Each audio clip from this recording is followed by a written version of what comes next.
Hi guys, my apologies for my absence. I'm so sorry. This vlog did not go as I planned. I had every intention on doing a weekly or bi-weekly vlog, and if you're following, you can tell that I did not do that. Anyway, today is Saturday, May 28th. If I were pregnant, I would be 38 weeks and 3 days. After my hospital stay, I came home on full bed rest, which meant in bed, bathroom, back to bed. Since I have two small kids and a husband that travels for a living, that is not realistic.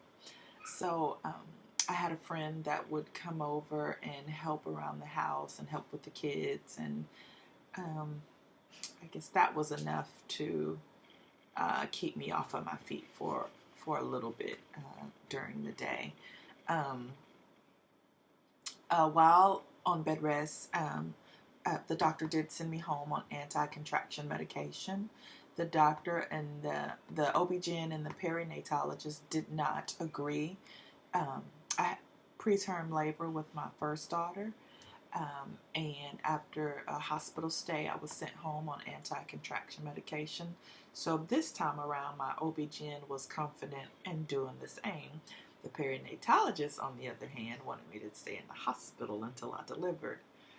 God, I'm so glad my doctor won. But she did say that if I had any more issues, that I would be in the hospital for the duration of the pregnancy. So I just tried to play it as smart as I could once I got home. I did have an episode while on bed rest with contractions 4 to 5 minutes apart. We were able to get those calmed down, and I avoided even going to the hospital. While in the hospital, I'm not sure if I did a video or mentioned on any videos, I was given several medications to stop the contractions. I started out in triage, and when nothing seemed to work there, then that's when I was admitted. So I had a series of the tributaline,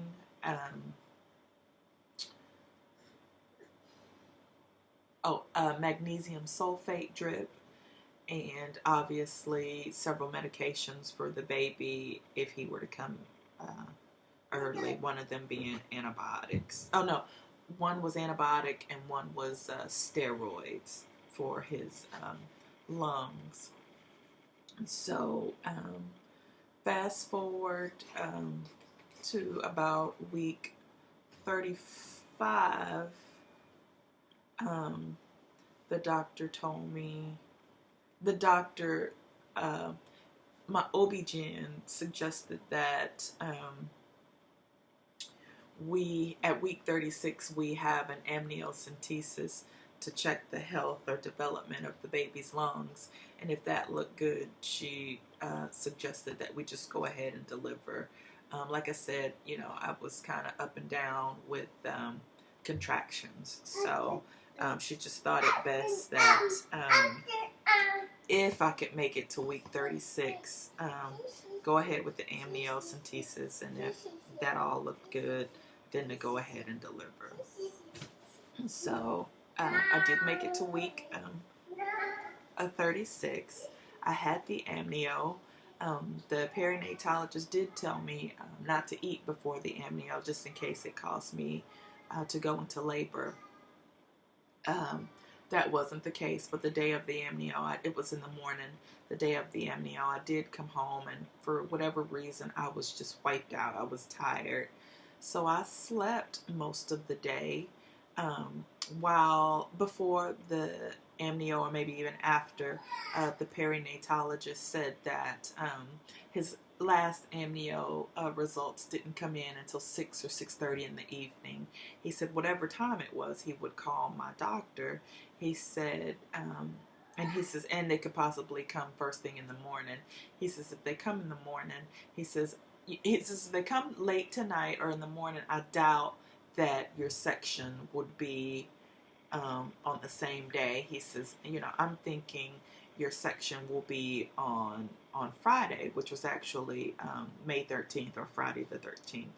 So, you know, that's kind of what I was expecting. So anyway, like I said, I came home and pretty much slept most of the day after the amnio.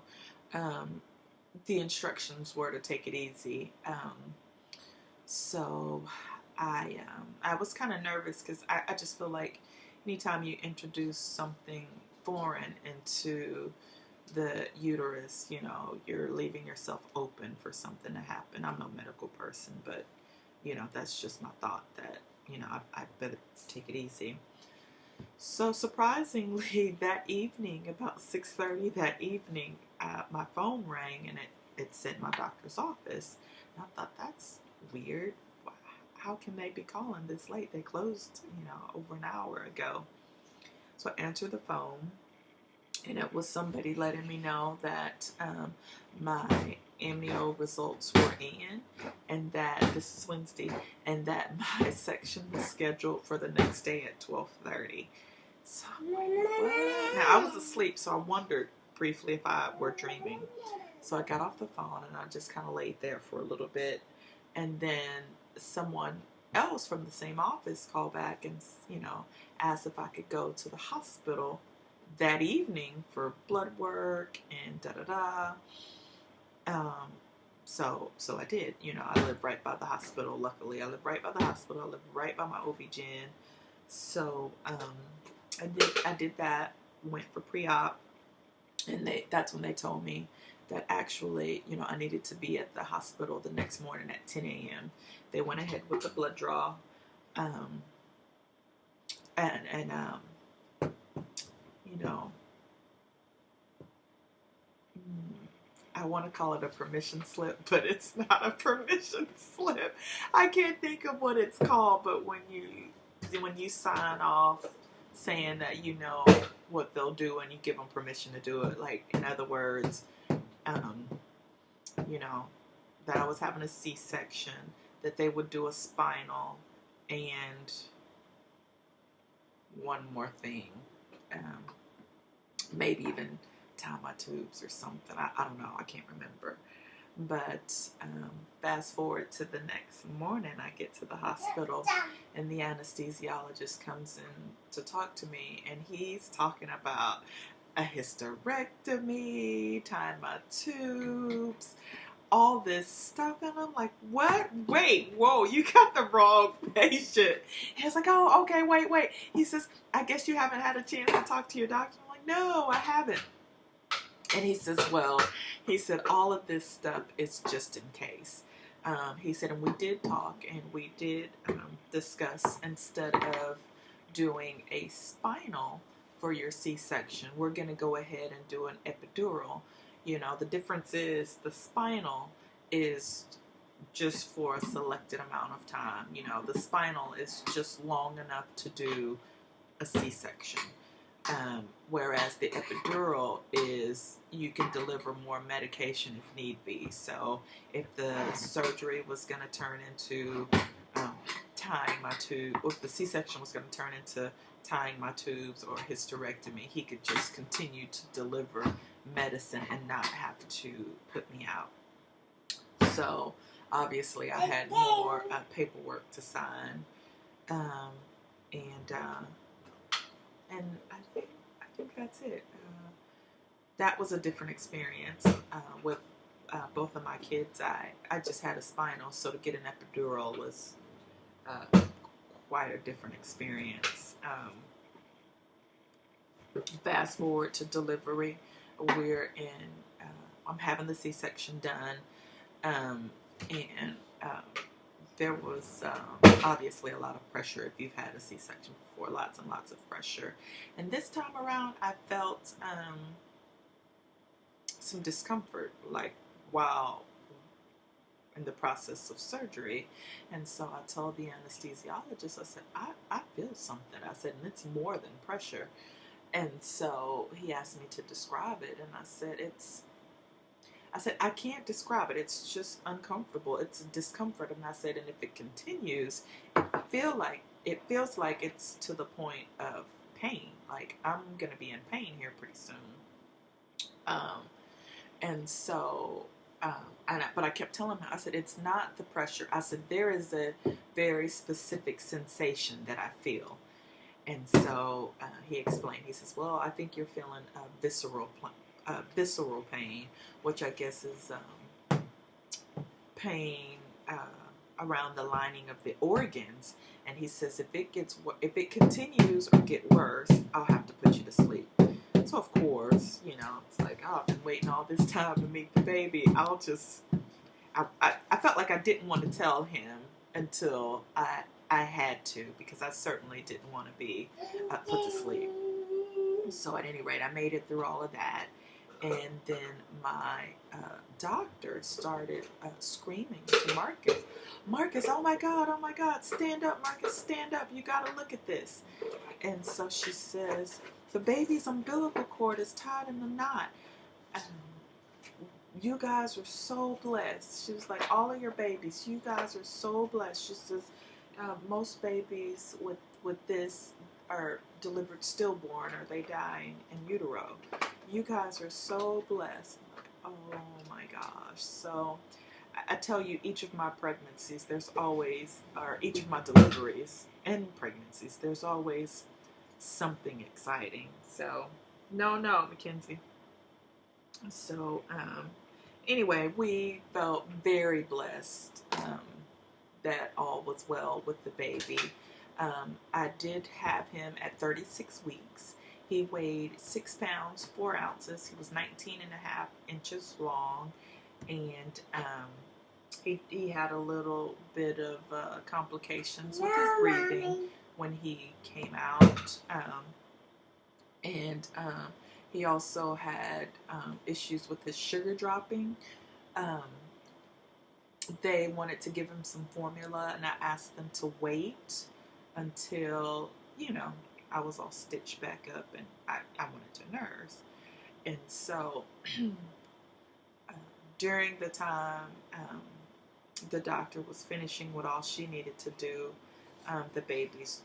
they checked the baby's sugar and it had dropped some more. So they highly recommended that they take him and get him some formula and get his breathing under control.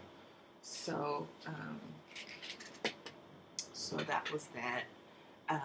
Also, the doctor did go ahead and tie my tubes. I signed the paperwork before. She did go ahead and tie my tubes. So the baby was born at 12:57. I did not make it to a recovery room until 2:15. So after the baby was born, it took, I guess, let's just say it was 1 o'clock. It took over an hour it took an hour to finish up, and I guess the other 15 minutes was transferring me back to a bed and getting me to a room. But that's the story of my delivery. The baby did not have to go to NICU. They got his breathing under control, and his sugar did go up with the formula. So once they finally brought the baby to me, I was able to nurse or at least latch him on. But we did have issues with him losing weight, which is normal for newborns, and they even said that 10% is normal. Like, they won't make a fuss about 10%, but they said that he had gotten down to 12% weight loss. So they just had me doing some supplementing while I was there with the SNS. If any of you want to know about the supplementing or supplemental nursing system, let me know. But basically, you put this so you have a bottle of milk, you put this gadget syringe type thing on it, you hang the bottle of milk, and there's this tubing that comes down. So you tape the tubing to your breast, and when you latch your baby on, not only are you latching the baby onto your nipple, this little tubing is also going into the babies now. So it's a bit cumbersome. It's a headache. Honestly, I didn't do it at every feeding. I just decided I would try to nurse the baby every hour and a half. And so with doing that, he was able to gain 25 grams, and that was enough to make everyone happy. And I'm like, 25 grams, really? And the issue was, not issue, but the success in the 25 grams was that that showed he was capable of gaining weight and not continually losing weight. So that's good news. We did name our baby Miles Maverick. Miles means soldier, Maverick means independent, non-conforming. And I don't know, I may not have said this before, but my husband is a Navy pilot, so that was kind of funny and fitting. Get the soldier, and then you get the Maverick from Top Gun, and then of course the next day we found out that Top Gun was released 30 years ago, so we got a kick out of learning that. I'm going to go ahead and stop this video. I want to address a couple of questions, so I'll do a separate video. Thanks guys for following, and I'm sorry it's been so long. And before I go, let me do, since you didn't get a belly, my last few months belly shots, I'll go ahead and give you a post baby belly shot. Be kind, because I still look pregnant. But anyway, you know, I always try to keep it real. So here you go. This is me. The baby is 17 days now, so 2 weeks, a little past 2 weeks post-delivery.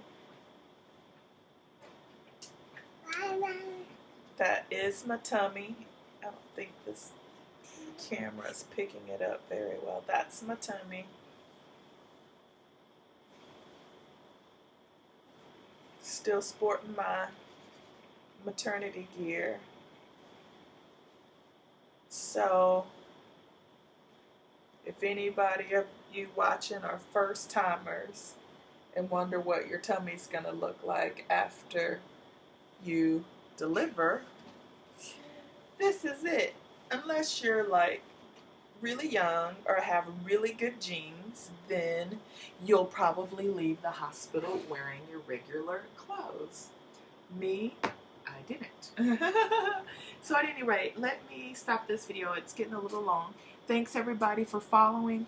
Keep the emails coming, comments coming. I will try to respond to those. And again, I'm so sorry.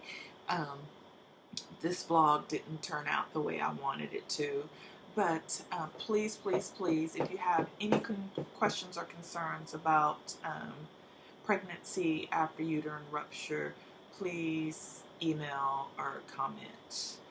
Alright guys, I'm going to do another video addressing some questions. Thanks guys. See you soon. Bye.